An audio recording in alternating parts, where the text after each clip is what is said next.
출범 이후 속속 진행되는 문재인 정부의 인선. 휴일인 어제도 파격 인사를 이어나갔죠. 그런데 이번 인사에서 특히 주목을 받는 세 사람이 있습니다. 김동연, 강경화, 장하성. 전임 정부 출신과 대선 경쟁자의 측근. 다른 당의 사람으로 꼽히는 이들이 문재인 정부에 중용됐습니다. 중계천 판잣집의 소년 가장에서 출발해서 기재부 차관과 국무조정실장까지 역임한 분으로서 누구보다 서민들의 어려움을 공감할 수 있는 분이라고 생각합니다. 문 대통령은 어제 경제부총리 겸 기획재정부 장관 후보자로 김동연 아주대 총장을 지명했습니다. 대표적인 흑수저 인사로 꼽히는 김 총장은 고졸 신화를 써내려간 입시전적인 인물이라는 평가를 받고 있습니다. 이미 10대 소년 가장이 된 김 후보자는 덕수상고 재학 중이던 17살에 청계천 판잣집에 살던 가족을 부양하기 위해 은행에 취직한 뒤 25살에 고시에 합격합니다. 이후 이명박 정부에서 경제금융비서관과 국정과제 비서관을 지냈고 박근혜 정부에서는 국무조정실장으로 일했습니다. 우리 경제의 구조와 체질을 사람 중심의 일자리 창출 그리고 공정한 시장 경제를 구축하는 것이라고 생각하고 최선을 다하겠습니다. 외교부 장관 후보자로는 반기문 전 유엔 사무총장과 인연이 깊은 강경화 유엔 사무총장 정책특보가 발탁됐습니다. 지난 2006년부터 유엔 고등판무관실에서 근무하면서 반 전 총장의 당선을 측면 지원했고 재임 기간에도 호흡을 맞춘 인물입니다. 북핵 문제가 그냥 한반도 문제를 넘어서 국제에서 유엔에도 자주 그 문제가 거론이 됐고요.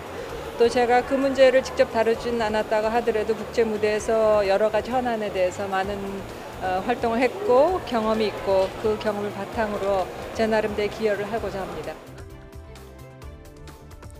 비외무고시 출신인 강 후보자의 발탁은 70년 외교부 역사상 최초의 여성 장관이 된다는 점에서 기존의 관행과 유리천장을 깬 대표적인 파격 인사라는 평가가 나옵니다.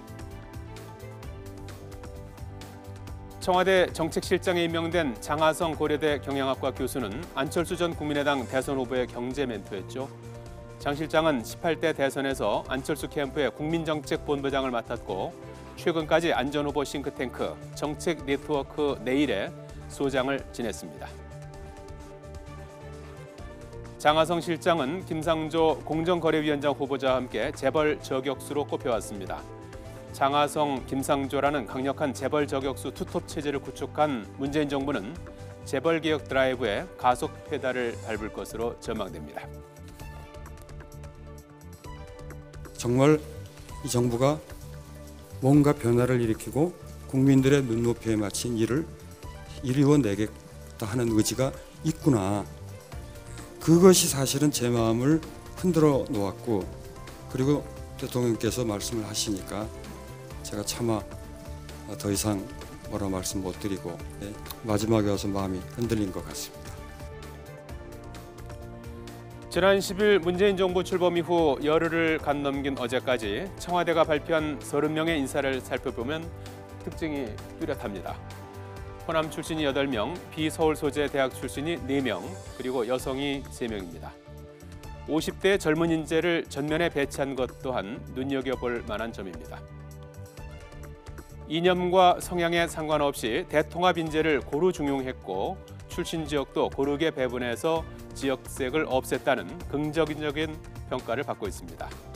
하지만 이와 함께 우려의 목소리도 나옵니다.